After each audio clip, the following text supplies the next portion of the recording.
Irmãos, o tema da nossa pregação de hoje está ali, é a igreja que Deus quer que sejamos. Só para conhecimento, a foto que está ali é da igreja de Wittenberg, ou Wittenberg, eu não sei como é que fala, onde Lutero colocou as suas teses e iniciou a reforma protestante. Então, nós temos esse tema hoje. Esse tema ele é relativo a uma mensagem no texto de Colossenses. E antes que a gente abra, eu gosto sempre de dar uma noção inicial do que levou esse livro a ser escrito dessa forma. E o que aconteceu? O quadro inicial ali é que a carta, quando foi escrita para Colossos, Paulo não conhecia o local. Ele não tinha nenhuma ideia de como era a cidade. Ele conhecia Epáfras, que era o presbítero que cuidava daquela comunidade. E ele sabia que lá estavam tendo alguns problemas relativos à introdução da cultura pagã, da religião pagã. O que a gente vê acontecer, o que a gente viu acontecer na história do Brasil foi parecido. Algumas religiões que vieram para cá adotaram alguns santos e aí a entidade é igual àquele santo, etc, etc. A gente tem vê isso acontecer em algumas religiões comuns no Brasil. Isso aconteceu lá também. Eles seguiam a religião comum greco-romana, politeísta, e começou a haver uma mistura. Então a pessoa ia para a igreja e em seguida ia fazer o seu sacrifíciozinho para o Deus tal, para obter alguma benesse. Que nem a pessoa que vai na igreja e depois vai jogar a sua florzinha no mar. Então era o que estava acontecendo lá. E essa cidade, ela era uma cidade importante, porque ela é uma cidade da Turquia, que ela fica no caminho que liga o Oriente Médio à Europa. Então ali era um entreposto comercial. Gente com dinheiro passava ali, gente com conhecimento, com certo poder de influência. Então aquela igreja era uma igreja importante, era uma igreja bem localizada. Essa cidade passou por um terremoto no ano de 61, a cidade de Colossos, e ela teve a sua importância diminuída após esse terremoto. Mas ainda assim, ela estava no caminho. Como não existia avião, ela obrigatoriamente estava no caminho para quem quisesse chegar, fazer o caminho da Europa para a Ásia Menor, região Turquia, região do Oriente Médio. Então, por isso, não se podia abrir mão daquela igreja local.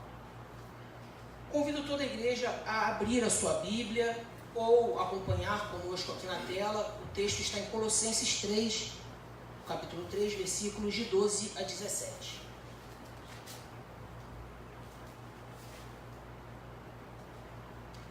As virtudes devem ser cultivadas. Revesti-vos, pois, como eleitos de Deus, santos e amados, de ternos afetos de misericórdia, de bondade, de humildade, de mansidão, de longanimidade. Suportai-vos uns aos outros, perdoai-vos mutuamente, caso alguém tenha motivo de queixa contra outrem. Assim como o Senhor vos perdoou, assim também perdoai vós. Acima de tudo isto, porém, esteja o amor, que é o vínculo da perfeição. Seja a paz de Cristo o árbitro em vosso coração, a qual também fostes chamados em um só corpo, e sejam agradecidos. Habite ricamente em vós a palavra de Cristo. Instruí-vos e aconselhai-vos mutuamente em toda a sabedoria, louvando a Deus com salmos e hinos e cânticos espirituais com gratidão em vosso coração. E tudo o que fizerdes, seja em palavra, seja em ação, fazei-o em nome do Senhor Jesus, dando por ele graças a Deus Pai.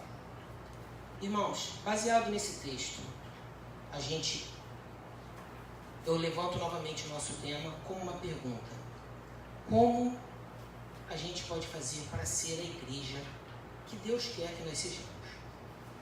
Para ser essa igreja, eu dividi o nosso tema aqui em 3 aspectos. O primeiro aspecto, irmãos, é que a igreja virtuosa, nós estamos falando aqui, virtudes a serem cultivadas. As virtudes têm que fazer parte do comportamento do cristão. Deveria fazer parte do comportamento de todo ser humano, mas principalmente nosso, se nós queremos dar exemplo. A igreja virtuosa é formada por gente virtuosa. Simplesmente porque nós não estamos dentro de uma igreja, nós estamos dentro de um templo. Isso aqui é um templo. A igreja somos nós. Se nós não somos virtuosos, a igreja não é virtuosa. Nós podemos ocupar a igreja presbiteriana, a catedral presbiteriana, podemos ocupar a igreja de Pinheiros, podemos ocupar qualquer uma. Se nós não formos virtuosos, nós vamos estar ocupando apenas um tempo. Então, irmãos, como nós podemos, obrigado, meu Deus, como nós podemos ser diferentes, ser virtuosos? Eu estou falando diferente porque nós estamos vendo uma sociedade que a cada dia mais a gente vê o quê?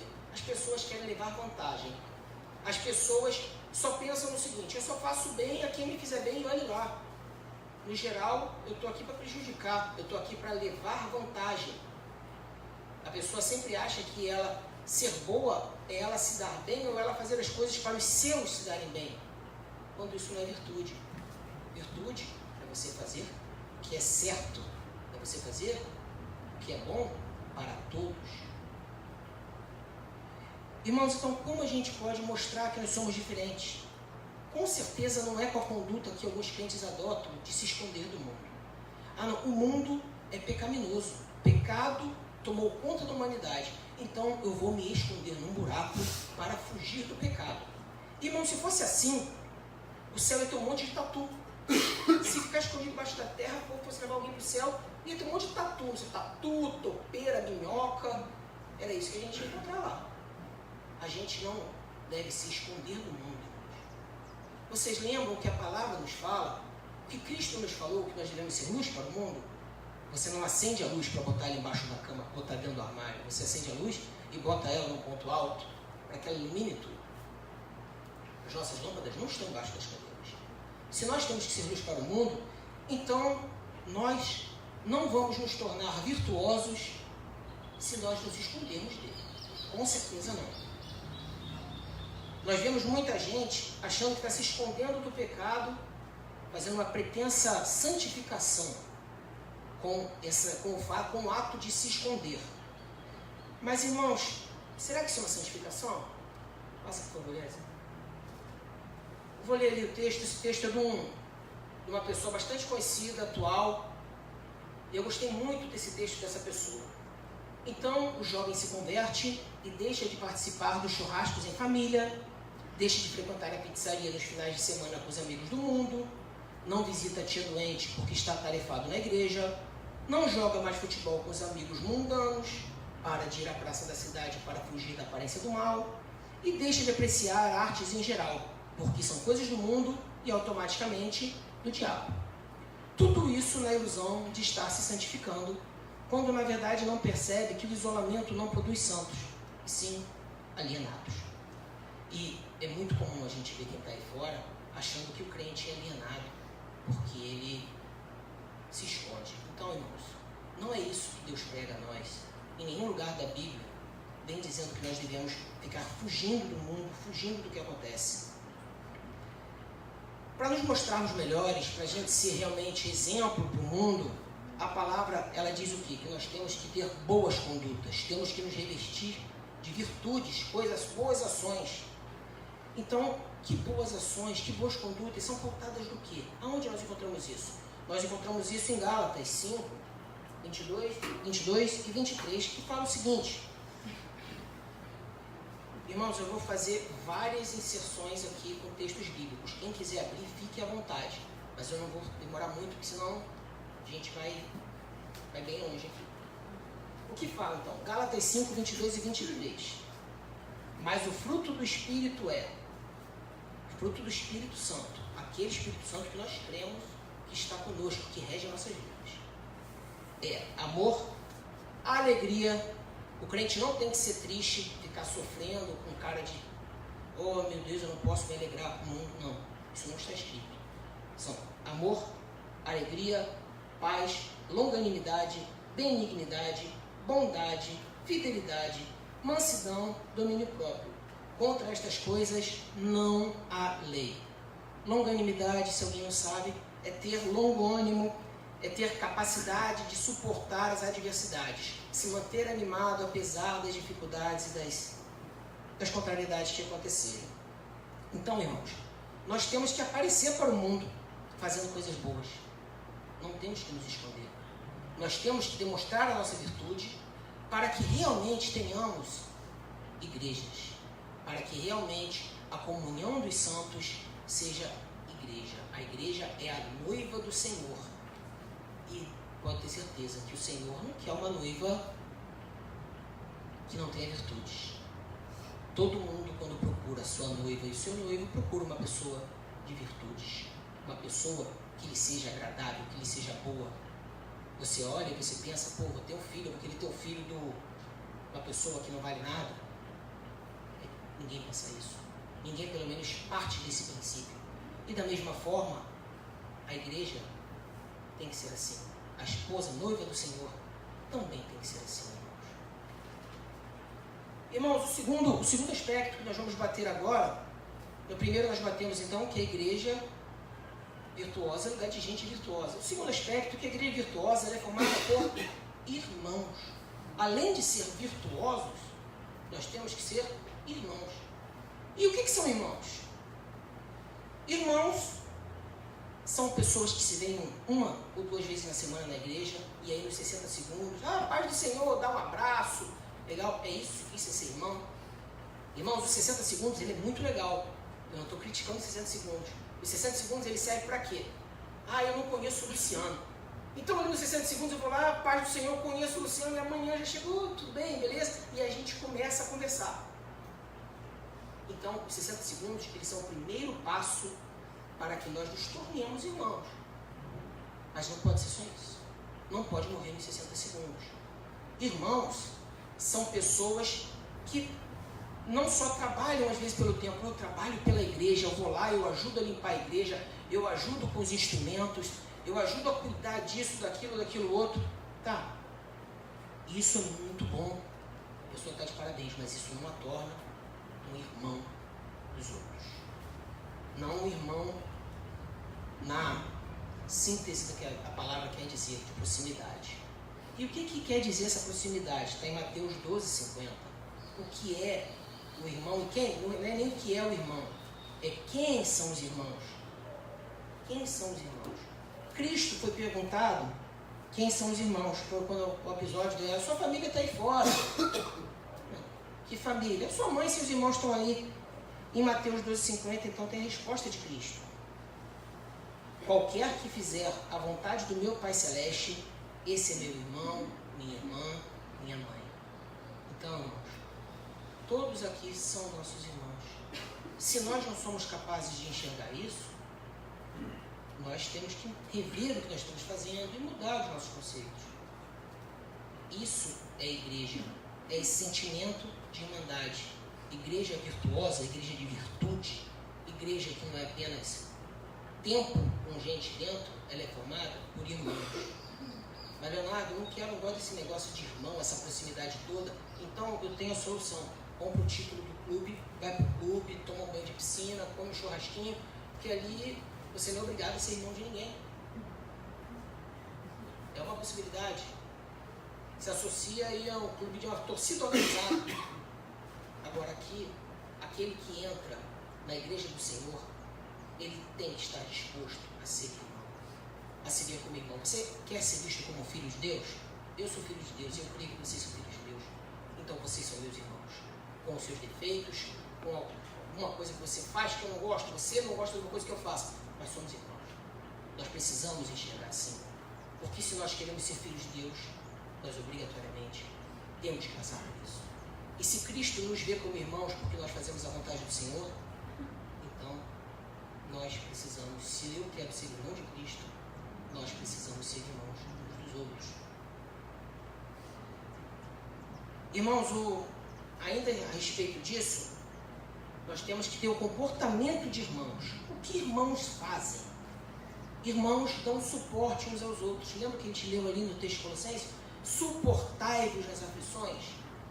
Irmãos, suportai-vos não é aturai-vos aqui não. Suportai-vos é dar suporte. Se o irmão está caindo nas aflições, se ele está triste, se ele está com um problema, o irmão está se separando, está com um problema conjugal. Não, em briga de marido e mulher, ninguém mete a colher. Não estou mandando você se meter no casamento da pessoa. Eu estou falando para você ir lá falar, irmão, você precisa de alguma coisa? Pô, estamos juntos. Vamos lá em casa, vamos conversar, vamos sair, vamos tomar um sorvete, vamos bater um papo. Sorvetes, Henrique e a Rayane são bons nesse negócio de sorvete, né? Então, olha só, começaram tomando sorvete, estão casados, né? Então, é isso aí, irmãos. Suportai-vos, tragam as suas necessidades e suas aflições uns para os outros. Irmãos, procurem saber do seu irmão, não é se procurar ser chato, que compreenda que o irmão quando vem e vem conversar com você, diz, está se metendo na minha vida. Não é. Essa pessoa, seu irmão, e ele quer às vezes te ajudar. Às vezes ele está procurando uma forma de se aproximar de você. Irmãos se aconselham, irmãos se instruam, isso é, compartilham conhecimento. Vamos compartilhar, eu sei bastante da palavra, olha, eu sou professor de escola dominical, isso não adianta se você só serve para você.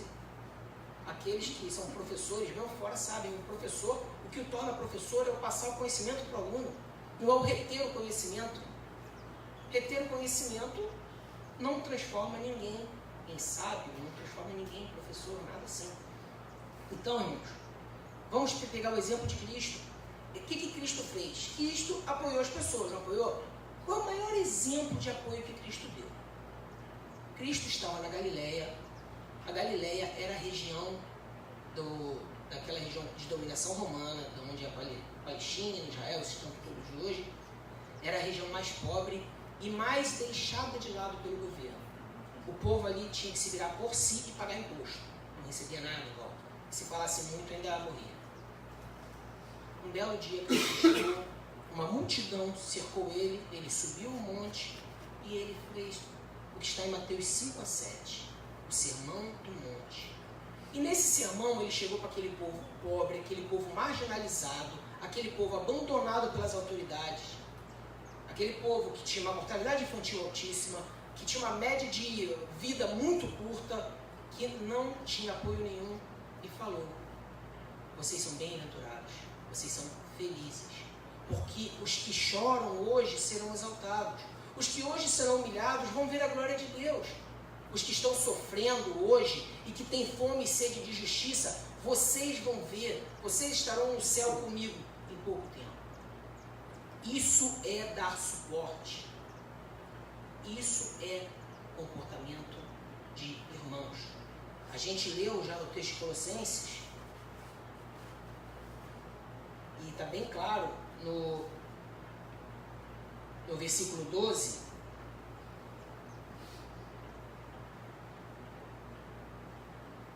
desculpem, irmãos, no versículo 13, suportai-vos uns aos outros. Isso é bem claro na palavra. Você tem que pegar o seu irmão e dar suporte, e apoiá-lo quando ele precisa. Às vezes o seu irmão vai fazer algo que você não gosta, e você vai ter que apoiá-lo. Às vezes é você chegar, apoiá-lo, sabe como? Dar um bom ponto de apoio, 2 dedos na orelha dele. Você não devia ter feito isso, mas vamos conversar. Orientá-lo, instruí-lo. Isso faz parte. Isso é suportar o irmão. Irmãos, mais um aspecto na igreja que é formada por irmãos é que irmãos eles evitam confrontos. Então eu evito confronto, eu faço assim para tudo. Não. Irmãos evitam confrontos, não evitam conflitos. Conflitos de ideias são bem-vindos. Por quê? Se todo mundo... Eu li um negócio muito interessante de um norte-americano, eu não sei o que ele é, mas ele falou que se todo mundo está pensando a mesma coisa, é porque ninguém está pensando. Irmãos, diferenças de ideias fazem a humanidade andar para frente. Então, a gente pode ter conflitos por diferenças de ideias, mas nós temos que lembrar que em todos os conflitos, nós cristãos que estamos aqui unidos, nós temos um juiz para evitar que isso vire um confronto. E esse juiz é a paz de Cristo, que excede todo o entendimento, como está colocado aqui na palavra. Que a paz de Cristo, ela seja o juiz nos vossos corações. Então, meus queridos, não tenha medo de discordar. Não tenha medo de ter uma opinião perante a igreja. A pessoa que você discorda é seu irmão. E ele tem que entender, ele vai entender. Se ele estiver realmente ciente da palavra, ele vai entender. Então, irmãos, traga suas opiniões, traga suas ideias, mas não faça com que isso vire um confronto. Não leve isso para uma briga, porque não é isso que Deus quer de nós. Não é isso que Ele espera da gente. Uma coisa bastante interessante está na forma como Jesus agia. Jesus fugia de conflito? Fugia. Ele fugia do confronto. Do conflito, não. Alguns exemplos. Os fariseus falavam, vocês vão comer sem lavar as mãos? Ele chegou e falou, pode comer sem lavar a mão. O que vai fazer mal é o que você põe para fora da sua boca, não o que você põe para dentro. Quando os fariseus, ele fala com autoridade de filho de Deus, eu sou o filho de Deus. Ele não teve medo do conflito. O jovem rico falou, o que eu devo fazer para herdar a vida eterna? Sigo os mandamentos. Eu sigo. Então agora, me segue. O jovem rico foi embora. Ele podia ter falado, esses caras têm dinheiro. Faz o seguinte, dá 10% para cá e tá beleza, você está fazendo certo. Não, ele falou, você quer me seguir? Se você quer realmente a vida eterna, dá o que você tem e me segue. Ele não teve medo do jovem rico não vir junto. Ele não fugiu do conflito de ideias para com o jovem rico, mesmo o jovem rico tendo ido embora. Um grande exemplo disso está em Mateus 8, 28 a 34 e 9, 1. Para não ler tudo, irmãos, eu vou ler a parte mais importante, que é a parte final. Mateus 8, 28 a 34, que fala que Jesus e os discípulos, eles ultrapassaram o Mar da Galileia em direção a Gadara, que é uma cidade do outro lado. Ele estava em Cafarnaum. Cristo morava em Cafarnaum na época do começo do seu trabalho. Ele estava em Cafarnaum, na beira do rio, na beira do lago. Ele atravessou, Mar da Galileia era um lago. Ele atravessou e foi até Gadara. Gadara era um povo que não era judeu. E ele podia muito bem. Ele chegou lá, ele expulsou o demônio de dois homens e jogou o demônio. Os demônios foram para a vara de porcos e os porcos se lançaram do precipício para dentro do lago. E os porcos morreram. Os cuidadores dos porcos ficaram apavorados, foram para a cidade, contaram. E aí o que aconteceu? Então a cidade toda saiu para encontrar-se com Jesus. Tem no versículo 34, tá? E vendo-o, lhe rogaram para que se retirasse da terra deles. Cristo poderia muito bem ter falado assim, eu sou o Filho de Deus. Eu vou lá no templo de vocês, eu vou na praça e eu vou levar a palavra porque eu tenho autoridade. Alguém aqui duvida da autoridade de Cristo? Não, né? Então, ele podia ter feito, podia? Mas não. Continuando o texto. Entrando Jesus num barco, passou para o outro lado e foi para a sua própria cidade. Isso é, ele podia ter gerado um confronto, uma briga, uma confusão, e ele, como filho de Deus, como irmão dos seres humanos, ele chegou e, vocês não querem? É isso aí? Ele se retirou. Então, irmãos podem estar na mesma igreja com ideias diferentes. Eles não podem se confrontar por isso. Isso não pode virar uma briga, isso não pode rachar uma comunidade. Imagina o que é uma família rachada. Como é triste uma família rachada. Como é triste irmãos que não se dão. Eu sei dizer o quanto isso é triste. Irmãos, e eu digo para vocês, não é nada bom. Se eu não quero isso para minha vida, eu não quero isso para minha família, eu não quero isso para minha igreja. Porque vocês são meus irmãos. Então, para mim, eu não quero essa comunidade rachada. Eu quero que minhas ideias, as suas ideias, todas as ideias possam ser colocadas e que nós todos nos amemos apesar disso e sejamos capazes de não nos confrontarmos, porque nós temos a paz de Jesus Cristo para servir de juiz nas nossas questões. Irmãos, por fim, na parte da questão dos irmãos, na formação da igreja virtuosa, nós temos que irmãos se perdoam, por mais difícil que isso seja. Tem certas coisas que não se perdoam, será? Irmãos, a gente tem que pensar muito, porque é muito difícil quando alguém te faz um mal, você sai no prejuízo, passa vergonha, é difícil perdoar. Mas acontece que tudo que Jesus falou pra gente para ser feito, e ele falou, perdoa o irmão 70 vezes 7. Ele falou para a gente seguir. Só que Jesus, ele não apenas falava, ele fazia.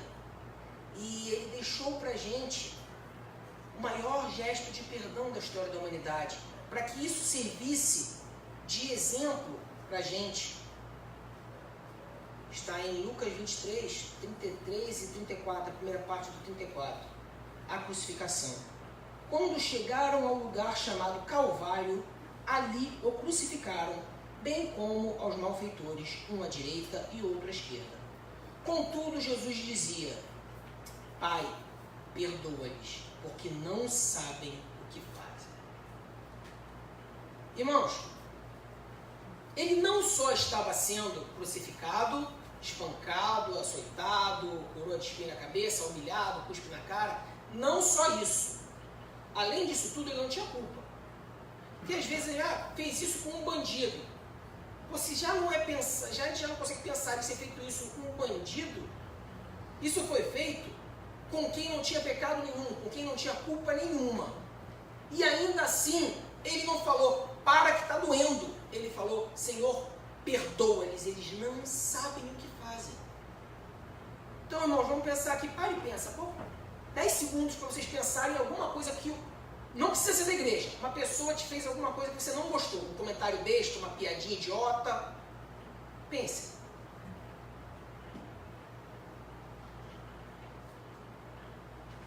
Todo mundo tem alguma coisa para lembrar, com certeza. Foi pior do que Cristo passou? Eu duvido, irmãos. Então, será que não é o caso a gente repensar as nossas mágoas e olhar para os irmãos de outra forma? Olhar assim, olhar para as falhas daquele irmão e virar, olha, eu vou perdoar ele, vou falar com ele, se ele não gostar, beleza, eu vou perdoar ele no meu coração. Mas eu vou passar por cima disso, porque Cristo passou por cima de tudo que ele passou naquela cruz. Ele não foi vitorioso só porque ressuscitou. Ele foi vitorioso por tudo, pela forma como ele levou aquilo. Ele nem por um momento ele se revoltou com Deus ou com os homens. Ele não foi vitorioso só na ressurreição, ele foi vitorioso no exemplo que ele nos deu. Eu não preciso nem ir até a ressurreição de Cristo para trazer a grandiosidade de Cristo em nossas vidas. Eu não preciso nem da ressurreição, que é a grande prova que é filho de Deus. A conduta dele aqui já é o meu objetivo, já é o meu farol. Eu preciso ser assim. E eu, Leonardo, tenho dificuldade. E eu acredito que todos tenhamos, porque somos humanos. Porque desde pequeno nós aprendemos a não levar desaforo. Mas, irmãos, a igreja virtuosa, a igreja que vai ser exemplo e que vai mudar o mundo, ela precisa disso. E ela é formada por irmãos. E para sermos irmãos, nós precisamos aprender a fazer isso. Apesar de que nós sabemos que é difícil. Por último, irmãos, o terceiro aspecto é que a igreja virtuosa é um local de amor. Irmãos, amar a obra de Deus é um negócio maravilhoso. Participar, a igreja vai fazer, entregar a cesta básica. Lindo, maravilhoso. O que mais a igreja vai fazer? A igreja vai fazer um bazar, a igreja vai fazer uma atividade, vai panfletar, a igreja vai dar sopa para necessitados. Tudo isso é lindo e imprescindível, porque a gente tem que mostrar as obras. Mas o mais importante não é a ação. A ação, ela é a materialização do fruto do Espírito, que é o amor. A ação, quem me conhece aqui sabe que eu falo, ação, vamos agir. O Leonardo gosta de parte de ação, de agir. Mas de nada vale a gente agir se isso não for um fruto do Espírito. Se isso não vier do amor de Deus para comigo. Ele me amou, ele mandou o Filho dele morrer numa cruz por mim. E por esse amor eu preciso eu preciso seguir esse exemplo e fazer alguma coisa também. Então, irmãos, o mais importante tem que ser o amor que nós temos que ter por aqueles que estão lá fora e por aqueles que estão aqui dentro. Porque se estamos aqui, somos voluntários a estarmos aqui nesse tempo e queremos que ele seja igreja de Deus, para isso, irmãos, nós temos que cultivar o amor. Deus é amor. Nós vemos isso muito em carro, caminhão, nós vemos até político falando isso. Irmãos, às vezes a gente olha um para o outro e aquele negócio, você tem 500 virtudes e você tem um defeito. Você vai olhar para aquele cara ali, está chegando o chato, está chegando o arrogante, está chegando o mentiroso. O cara fez 1 milhão de coisas boas e uma coisa ruim. E a gente, às vezes, se afasta por causa dessa uma coisa ruim. Será que não é hora da gente pensar com mais amor nessa pessoa e começar a fazer matemática simples? Ele, pô, olha só, o cara é chato, mas ele é gente boa. Pô, ele se preocupa comigo. Pô, ele já me ofereceu a carona quando eu precisei ir pro médico. Pô, o cara ajuda na igreja. O cara faz isso, aquilo. Aí você vai somando 20 coisas. Já, mas tem uma. Pô, ele fala muito. Mas esse cara fala muito, pô. E às vezes enche, pô, a gente fica cheio disso. Então tá, ele tem 50 coisas boas, essa de ruim, pô, 50 menos 1, 49. Deu 9,8 de nota, passou com louvor. Então, irmãos, vamos passar a olhar os outros irmãos com mais amor e passar a mudar a nossa forma de enxergarmos aos outros. E o grande exemplo que eu tenho para dar a respeito do amor é o seguinte, que quantos pecados você cometeu hoje?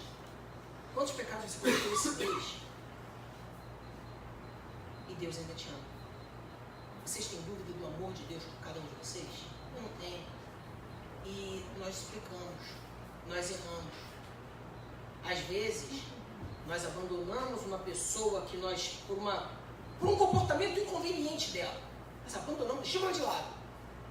Mas quantos comportamentos inconvenientes nós temos por dia que não são comportamentos cristãos?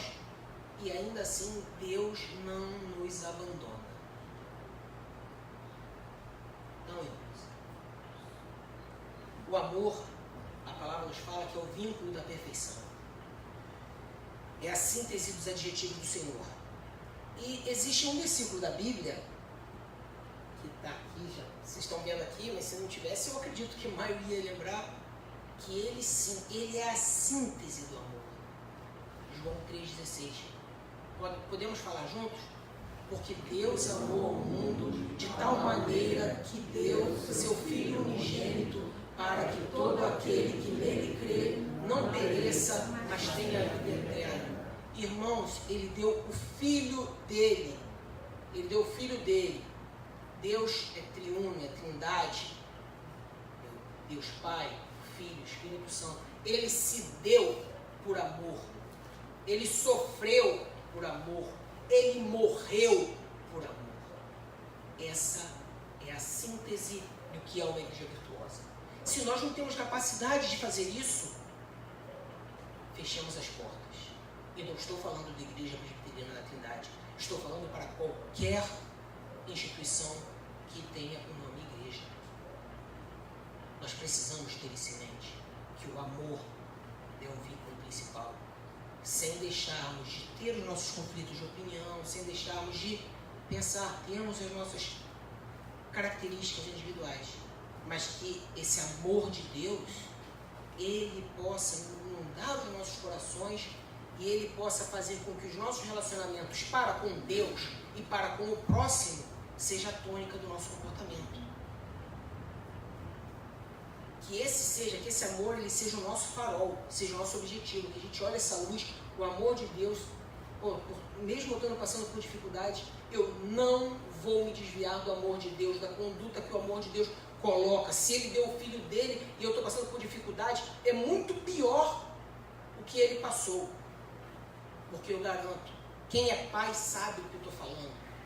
Quem não é, imagina, mas quem é sabe. Dar um filho. Irmãos, eu quero para... Não me importa o que me aconteça. Pode me acontecer de tudo, inclusive a morte. Mas eu olho meus filhos e eu olho meus filhos e penso no que Deus fez. E eu penso que eu não sou digno de nada do que Ele fez por mim. E eu gostaria que vocês enxergassem dessa forma também. Que esse amor possa inundar o coração de vocês. E que dessa forma a gente possa estar seguindo como igreja. Mas que não seja apenas para cima, para com Deus. O que Ele quer, como nosso Pai, Ele quer que nós sejamos irmãos. E Ele quer que nós nos amemos como Ele nos ama. Então, irmãos, já concluindo, eu faço um chamamento aqui, eu convoco vocês a esse amor, a que esse amor inunde o coração de vocês. Não sai daqui, acabou o culto, não, mas olha só aí, mas o Joãozinho não gosta do Manuelzinho, não, beleza, tá, mas aí no dia que o Manuelzinho não for, eu vou na tua igreja. Não façam isso.